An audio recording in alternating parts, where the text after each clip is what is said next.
ভাবুন, রাত তখন ঠিক 2:27। দিল্লির চাণক্যপুরীর রাস্তাঘাট একদম শুনশান, কিন্তু সাউথ ব্লকের 4 তলায় তখন লাইট জ্বলছে। পরিবেশটা থমথমে, যেন ঝড়ের আগের পূর্বাভাস। হঠাৎই করিডোর দিয়ে দ্রুত পায়ে একটা ফাইল নিয়ে ঢুকলেন এক সিনিয়র অফিসার। ফাইলটা সাধারণ নয়, ওপরে লাল কালিতে স্পষ্ট লেখা top secret, Bangladesh emergency protocol. Conference রুমে বসে থাকা অফিসারদের নজর ওই ফাইলের দিকে আটকে যায়। কেউ কোনো কথা বলছে না, শুধু দেওয়াল ঘড়ির টিকটিক শব্দ যেন হাতুড়ির মতো কানে বাজছে। কারণ ওই ফাইলে যে সিদ্ধান্ত নেওয়া হবে তা আগামী 50 বছরের জন্য দক্ষিণ এশিয়ার ভাগ্য বদলে দিতে পারে। এটা শুধু একটা সই ছিল না, এটা ছিল ভারতের এক মারণান্তক জিওপলিটিক্যাল চেকমেট। পরিস্থিতিটা বোঝুন।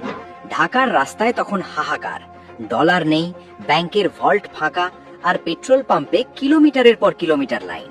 যে দেশটা কিছুদিন আগেও ভারতের দিকে আঙুল তুলছিল, সোশ্যাল মিডিয়াতে বয়কট ইন্ডিয়ার ট্রেন্ড চালাচ্ছিল, আজ যখন দেওয়ালে পিঠ ঠেকে গেছে, তখন তাদের নজর সেই দিল্লির দিকেই। কিন্তু ভারত এবার আর আবেগে ভেসে যায়নি। ভারত এবার নিজের শর্তে খেলেছে। কারণ পকেটে যখন টান পড়ে, তখন মিথ্যে অহংকারও মাথা নত করতে বাধ্য হয়। আপনি যদি ভারতীয় হিসাবে গর্ববোধ করেন, যদি মনে করেন নতুন ভারত কাউকে ছেড়ে কথা বলে না, বরং চোখে চোখ রেখে কথা বলে, তাহলে ভিডিওটা এক্ষুনি লাইক করুন আর কমেন্টে লিখুন জয় হিন্দ। কারণ আসল খেলা তো এবার শুরু হবে। দিল্লির ওই মিটিংয়ে এক অভিজ্ঞ অফিসার ফিসফিস করে বললেন, স্যার, এটা চ্যারিটি নয়, এটা একটা পাওয়ার মুভ। কেন জানেন? কারণ ভারত জানতো বাংলাদেশ শুধু একটা প্রতিবেশী দেশ নয়, এটা হলো ভারতের গেটওয়ে টু দ্য ইস্ট। যদি আজ ঢাকা দেউলিয়া হয়ে যায়, তাহলে কাল সেখানে চীন বা পাকিস্তানের মতো দেশ ঘাঁটি কাড়বে, আর সেটা ভারত কিছুতেই হতে দিতে পারে না। কিন্তু প্রশ্ন হলো, ভারত কি ব্ল্যাঙ্ক চেক দিয়ে দিল? একদমই নয়। সাউথ ব্লক থেকে পরিষ্কার বার্তা গেল, সাহায্য পাবে, কিন্তু শর্ত সাপেক্ষে। প্রথম শর্ত, স্বচ্ছতা। ভারতের দেওয়া একটা টাকাও কোথায় খরচ হচ্ছে তার পাই টু পাই হিসেব দিল্লিকে দিতে হবে। দ্বিতীয় শর্ত, ফিউচার পার্টনারশিপ, অর্থাৎ আজ আমরা তোমাদের বাঁচাচ্ছি, কাল জিওপলিটিক্যাল ইস্যুতে তোমাদের আমাদের পাশে দাঁড়াতে হবে। এটা ছিল চাণক্য নীতি, সাপও মরবে, লাঠিও ভাঙবে না। যারা বলছিল ভারতের দরকার নেই, আজ তারাই বুঝছে বিপদে পড়লে এই প্রতিবেশী সবার আগে কাজে আসে। কিন্তু আসল খবর তো মিডিয়ার ক্যামেরার বাইরে। ঢাকার অন্দরমহলে তখন অন্য খেলা চলছে। আমাদের সোর্স থেকে পাওয়া খবর অনুযায়ী, যখন দিল্লির এই শর্তগুলো ঢাকায় পৌঁছায়, তখন সেখানে রাতারাতি দুটো দল তৈরি হয়ে যায়। এক দল যারা বাস্তবটা বুঝছিল, তারা স্বস্তির নিঃশ্বাস ফেলে, কিন্তু অন্য এক দল যারা ভারত বিরোধী রাজনীতি করে বেঁচে আছে, তাদের মাথায় আকাশ ভেঙে পড়ে। পর্দার আড়ালে একের পর এক ফোন কল আসতে থাকে। প্রশ্ন ওঠে, আমরা কি আমাদের অর্থনীতির চাবি দিল্লির হাতে তুলে দিচ্ছি?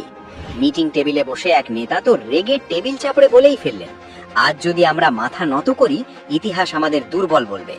তখনই উল্টো দিক থেকে এক শান্ত জবাব এলো, আর যদি আজ সাহায্য না নিই, তাহলে ইতিহাস লেখার মতো কেউ আর বেঁচে থাকবে না।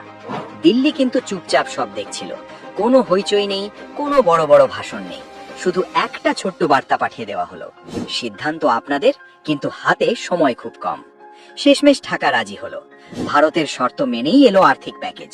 বাজার একটু শান্ত হলো, ব্যাংকের লাইনে ভিড় কমলো। কিন্তু দক্ষিণ এশিয়ার রাজনীতিতে একটা বিশাল শিফট হয়ে গেল।